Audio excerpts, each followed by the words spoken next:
While it is true the good Lord can forgive any sin, there are indeed unavoidable consequences to such actions, and sometimes these consequences can be truly monstrous. Let me tell you a story about the worm of Lambton.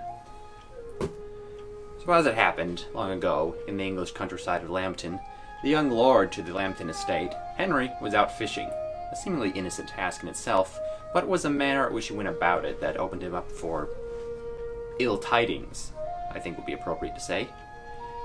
He was fishing on Sunday when Mass was being held, and he was being very foul-mouthed about it. He continued to curse his empty hook with every foul word under the sun and then some. And for all of his effort, he did actually catch something, but it was something he would have rather not caught. What he found on the end of his hook that fateful Sunday was a writhing, ugly little worm-like creature with 9 holes along the side of its head. Disgusted by his catch and thinking unfit to eat, and unfit for a trophy certainly, Henry tossed it into the well and thought no more of it. Over the years, both of these beings would grow. Henry grew from an arrogant, spoiled brat to a penitent adolescent. And he decided the best way to show his penitence was to go on a crusade. So he saddled up his horse, took up a sort of armor, and went to wage war in God's name, as was the custom at the time.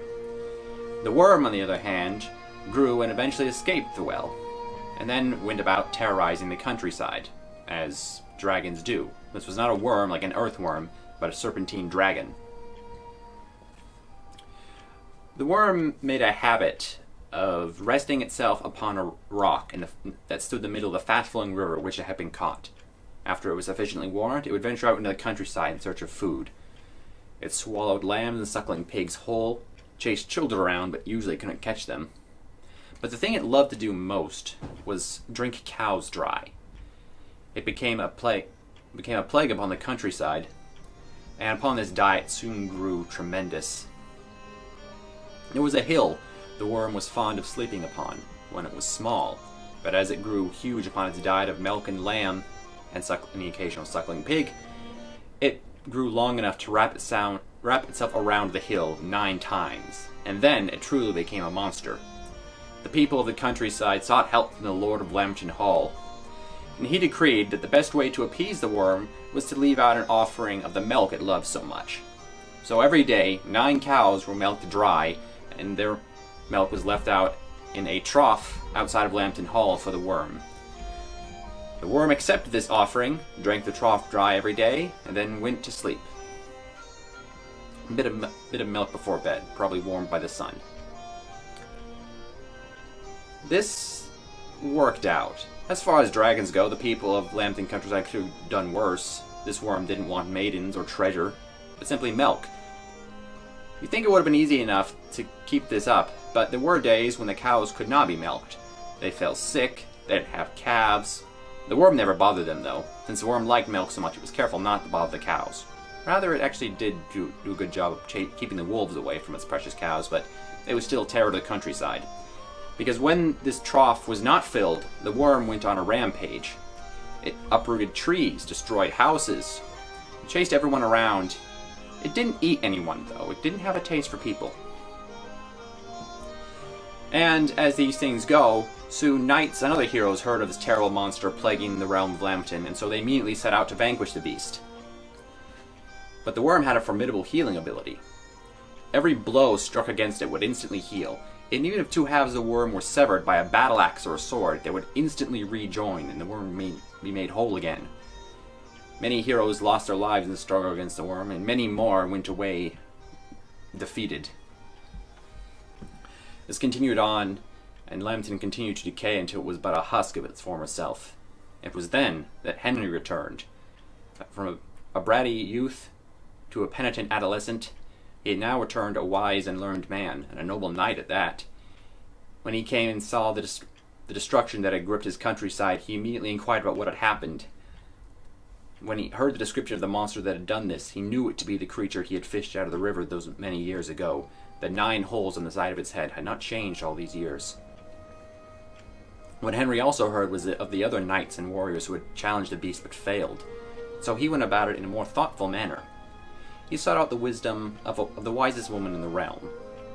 Some called her a witch, some called her an oracle, but all agreed that she was the most learned in such matters in where common knowledge had no answers or did not want to provide answers. Henry inquired of her how he would defeat the worm, and she advised him to do 3 things. First, he must take his finest suit of armor, studded with blades and spear points. Second, he must take his most trusted sword and face the worm in the river he had first fished it out of.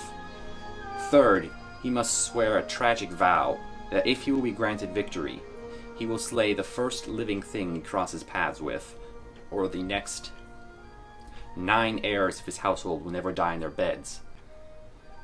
The more tragic the vow, the more powerful it is. So Henry immediately went about doing these things. He had his armor studded with spears and blades, took up his finest sword, and went to face the worm in the river he had fished it out of. When the monster had awoken from its slumber and was on its way to the river rock to sun itself, Henry swore his tragic vow.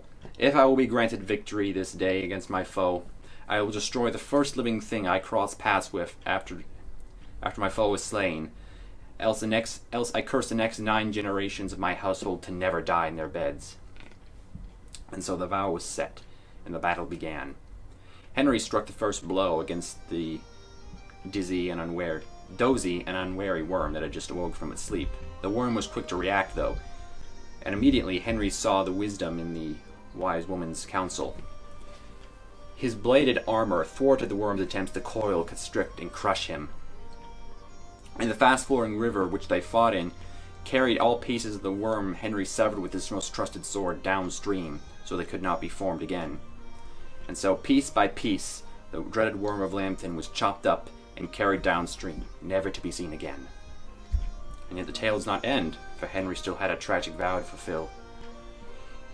He went on his way back to Lambton Hall to give the good news, but also wary. What would be the fateful first living thing he would meet on his way there? What would he have to destroy? And as it happened, it was his father. Seeing his son coming down the lane victorious, the old Lord of Lambton Hall could not contain himself. He was unaware of the vow Henry had made and rushed out to meet him. And there Henry stood, sword in hand. Would he fulfill this tragic vow? Would he strike down his own father, or would he curse the next 9 generations of his household to never die in their beds? I can tell you what Henry did. He failed to keep his vow, and so the next 9 generations of the Lambton Hall did not die in their beds. What would you have done?